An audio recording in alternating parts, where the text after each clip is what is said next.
C'est au Koukonkwe, la deuxième édition de cette fête identitaire s'annonce à grands pas. Elle se déroulera du 22 au 26 février 2023 derrière le nouveau marché de Wedo dans la commune d'Abomey-Calavi. À cet effet, le tissu de l'unité des fils et filles 7 d'Odomola est disponible sur le marché au prix de 18 000 francs CFA. Pour tout autre renseignement, veuillez contacter le 97 22 20 14 ou encore le 64 20 10 63. C'est en Koukonkwe édition 2023 pour la révélation de la culture 7 ans.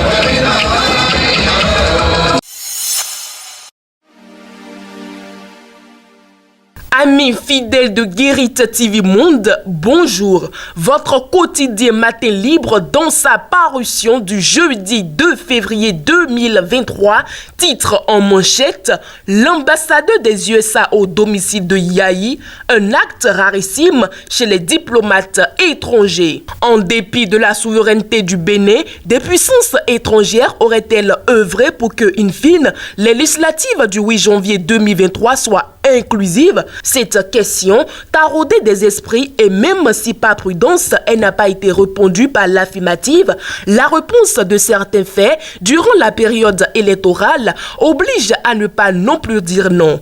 En effet, le voyage mi-décembre du chef de l'État béninois Patrice Talon aux États-Unis pour la signature du compact régional avec son homologue du Niger, puis la récente sortie de l'ambassadeur du pays de l'oncle Sam chez l'ancien chef de l'État Yayi Boni ne pourrait-il pas constituer des éléments d'analyse? Sur le second acte, il semble être traité dans certains médias béninois comme une simple et banale visite de courtoisie à un ancien président de la République et médiateur de la CEDEAO dans la crise guinéenne. Mais à y voir de près, ce déplacement du diplomate américain en poste au Bénin intervient non seulement à la fin du processus électoral qui a connu pour la première fois sous le pouvoir de Patrice Talon la participation des forces de l'opposition, notamment le parti phare, les démocrates, dont Yayi Boni en est le président d'honneur, mais également au lendemain de la déclaration conjointe faite par les ambassadeurs du Canada,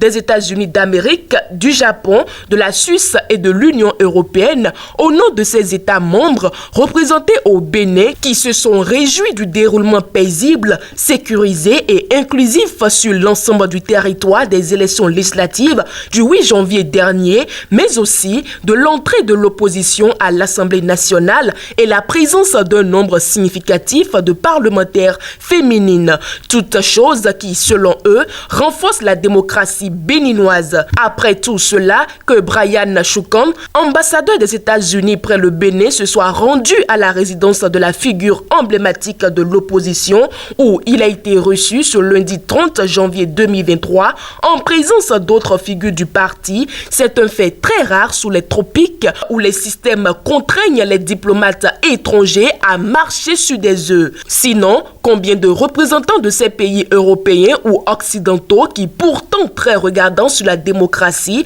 et l'état de droit à l'instar des USA pourraient faire ou ont déjà fait un pareil? Combien sont-ils à ne pas craindre de provoquer le pouvoir en place en allant chez son rival déclaré et combien sont-ils à ne pas penser à une éventuelle expulsion du pays d'accueil suite à tel ou tel acte qu'on pourrait qualifier d'ingérence? Ne peut-on donc pas oser dire que le diplomate américain a posé un acte audacieux en mettant à l'épreuve le système démocratique béninois? Grave accident de Dassazoumen, des détails sur les circonstances du drame. Au titre des mesures officielles prises, des tests d'ADN prévus pour identifier les corps méconnaissables. Le Conseil des ministres s'est réuni mercredi 1er février 2023 sous la présidence du chef de l'État Patrice Talon. D'entrée, il a fait observer une minute de silence à la mémoire des personnes décédées dans l'accident de la circulation survenu tenu le dimanche 29 janvier 2023 à Dassazoumé, dans le département des Collines.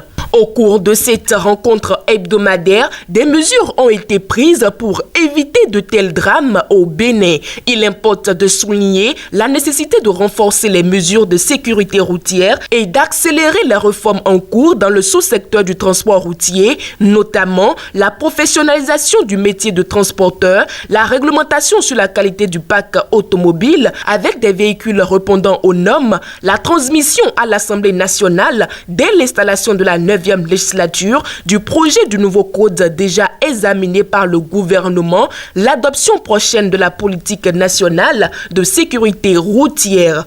Au titre d'autres diligences à accomplir à la suite de cet événement malheureux, le Conseil a instruit le ministre de l'Intérieur et de la Sécurité publique pour intensifier par la police républicaine les contrôles routiers avec des moyens adéquats, notamment des caméras dédiées assorties de microphones qui seront acquises incessamment. Le garde des Sceaux, ministre de la Justice et de la Législation, pour engager les poursuites appropriées à l'issue des enquêtes en cours. Le ministre de la Santé, en relation avec le ministre chargé de la Justice, au fait de déterminer par test d'ADN l'identité des personnes décédées dont les corps sont méconnaissables. Enfin, le gouvernement renouvelle ses condoléances aux familles éplorées et à la nation tout entière. En desk sport, championnat du monde de pétanque, la construction du boulodrome d'Avlekété en bonne voie.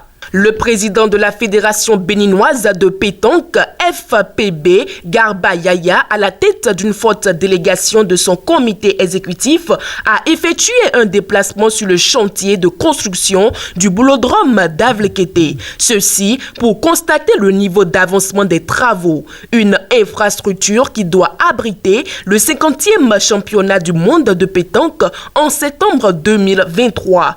Au thème de cette visite qui a eu lieu vendredi 20 janvier 2023, le président de la FBP, Garba Yaya, a répondu aux préoccupations des hommes des médias. Elles sont à lire à la page 4 de votre quotidien Matin Libre. Toujours en desk sport, Cannes 2025, zoom sur les infrastructures marocaines au football. Et pour finir avec le contenu de votre quotidien Matin Libre, réintégration des 305 enseignants radiés. Le secrétaire général de la CGTB affirme la sanction, 3 points de suspension, n'est pas levée totalement. Le secrétaire général de la Confédération générale des travailleurs du Bénin, CGTB, Mondachirou Bachabi, se réjouit de la décision du gouvernement relative à la réintégration des 305 enseignants radiés pour boycott de l'évaluation diagnostique organisée à leur intention. Dans un entretien accordé à votre journal, le syndicaliste estime que la sanction, loin d'être totalement levée, a plutôt été allégée. À l'en croire, il s'agit d'une demi-victoire au regard des conséquences qui découlent de la sanction. La suite de sa réaction en ce qui concerne la réintégration des 305 enseignants radiés est à lire à la page 2 de votre quotidien Matin Libre. Chers amis internautes de Guérite TV Monde, le contenu de votre quotidien Matin Libre vous est ainsi livré. À demain.